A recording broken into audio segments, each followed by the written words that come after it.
Comme le pommier entre les arbres des forêts, tel mon bien-aimé entre les fils.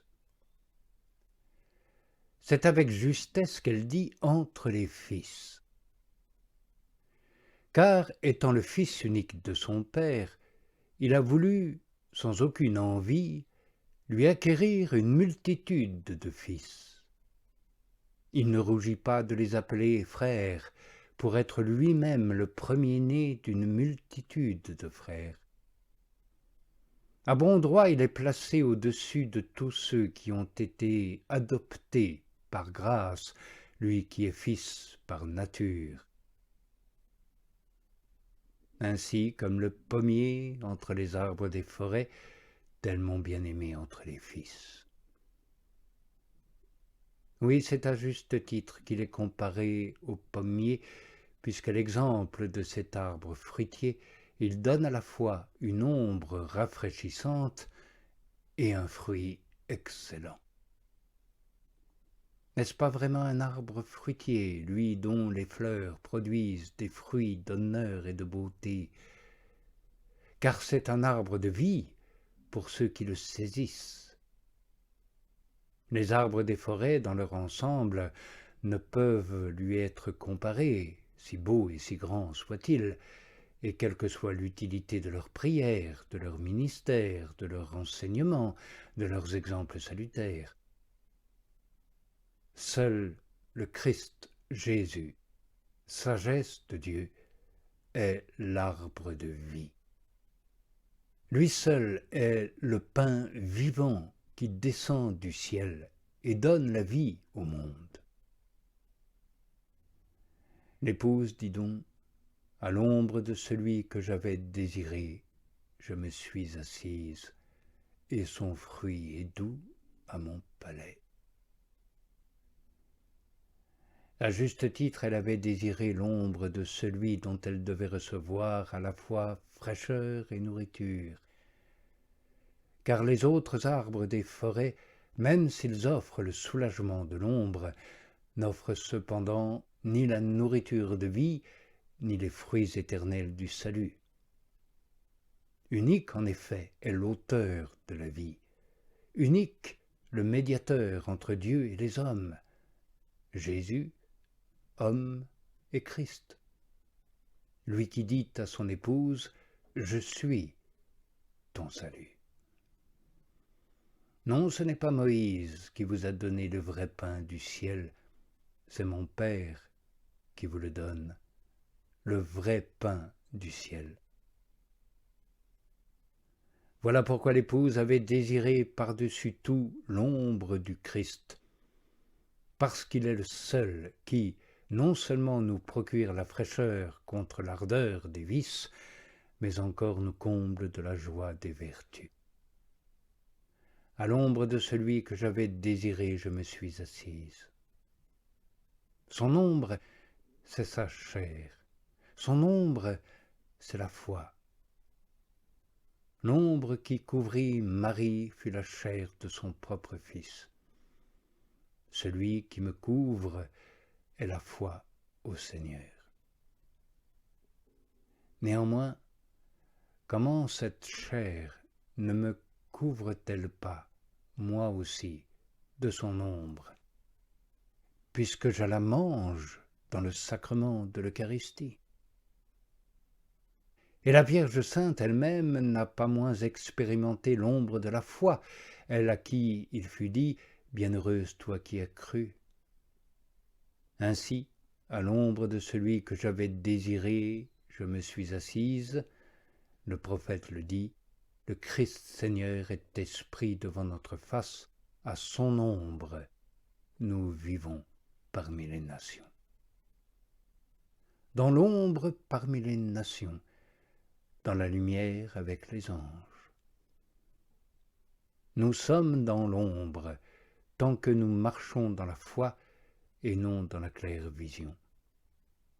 C'est pourquoi le juste est dans l'ombre, lui qui vit par la foi. Mais celui qui vit par l'intelligence divine est bienheureux, puisqu'il n'est plus dans l'ombre, mais dans la lumière.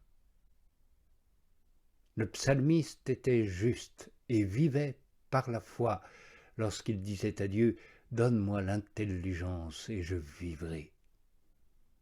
Il savait que l'intelligence des réalités divines devait succéder à la foi, que la lumière de la vie serait révélée à l'intelligence et la vie à la lumière.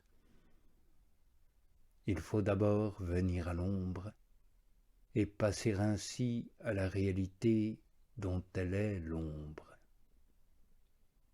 Car, dit l'Écriture, si vous ne croyez pas, vous n'aurez pas l'intelligence. Tu vois donc que la foi est en même temps la vie et l'ombre de la vie. En revanche, la vie qui s'écoule dans les plaisirs, les ambitions, convoitises terrestres, parce qu'elle ne provient pas de la foi, est en même temps la mort et l'ombre de la mort. La veuve qui vit dans les plaisirs, dit l'Écriture, est une morte vivante.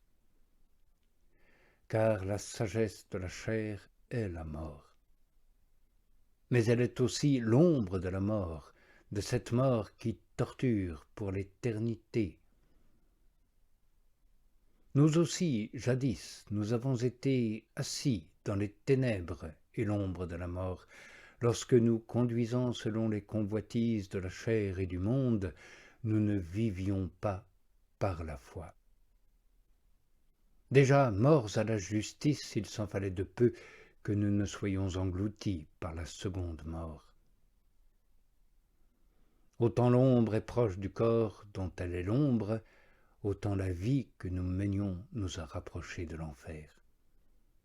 Bref, si le Seigneur ne m'avait secouru, est-il dit, mon âme aurait bientôt habité en enfer. Mais maintenant, nous sommes passés de l'ombre de la mort à l'ombre de la vie. Ou plutôt, nous avons été transportés de la mort à la vie, vivant à l'ombre du Christ, si toutefois nous sommes vivants et non pas morts. Car, à mon sens, si quelqu'un se trouve à l'ombre du Christ Jésus, il ne s'ensuit pas forcément qu'il en vive, car quiconque a la croyance ne vit pas forcément de la foi.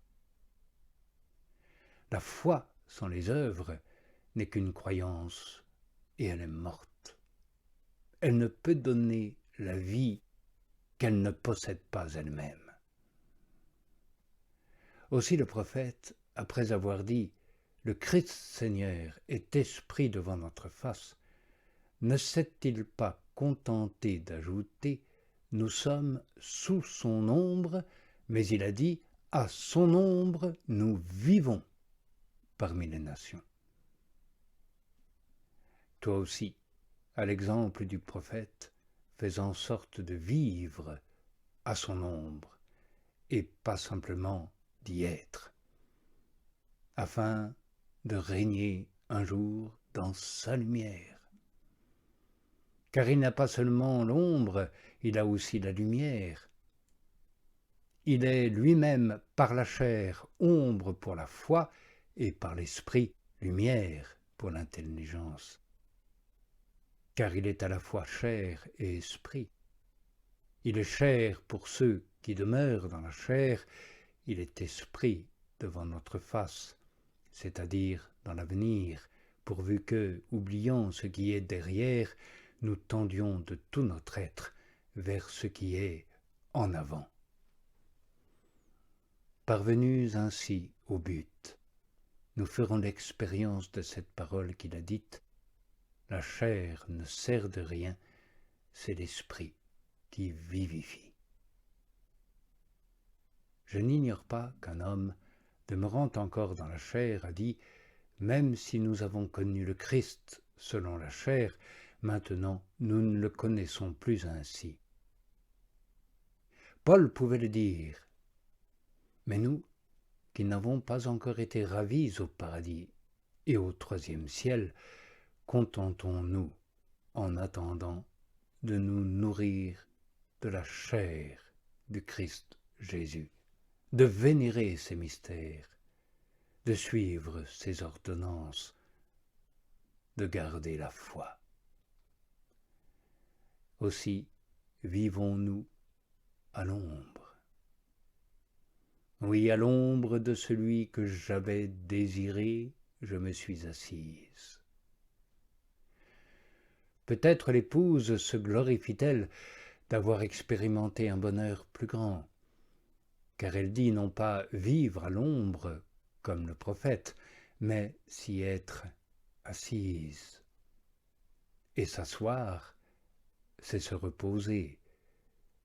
Et se reposer à l'ombre est mieux que d'y vivre, comme y vivre est mieux que d'y être seulement.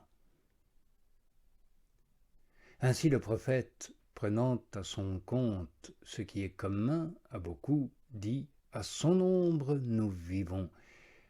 L'épouse, selon son privilège, se glorifie de s'y être assise.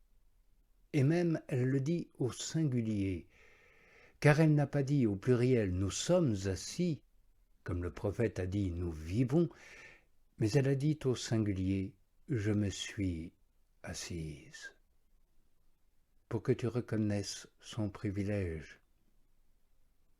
Là, nous vivons dans la peine, parce que, conscients de nos fautes, nous servons sous l'empire de la crainte. L'épouse, elle, remplie de ferveur et d'amour, se repose doucement. Car la crainte implique le châtiment, l'amour, la douceur. De là vient qu'elle dit « et son fruit est doux à mon palais ». Elle désigne ainsi le goût de la contemplation de l'époux qu'elle avait obtenu, doucement soulevé par l'amour. Mais cela se passe dans l'ombre, parce que dans un miroir ou en énigme. Un jour viendra où les ombres déclineront, tandis que croîtra la lumière, et même elles s'évanouiront complètement.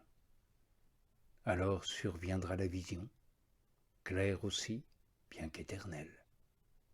Et il y aura non seulement une douceur pour le palais, mais aussi le rassasiement de l'estomac, sans dégoût cependant.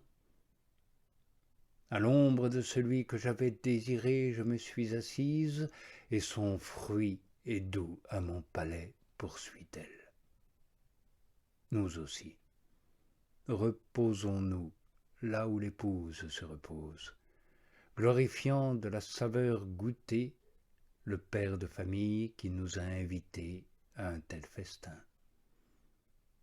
Et ce festin, et ce fruit, et cette saveur, c'est lui, Jésus, l'époux de l'Église, et de chacune de nos âmes, lui qui est Christ et Seigneur, au-dessus de tout, et toujours et partout.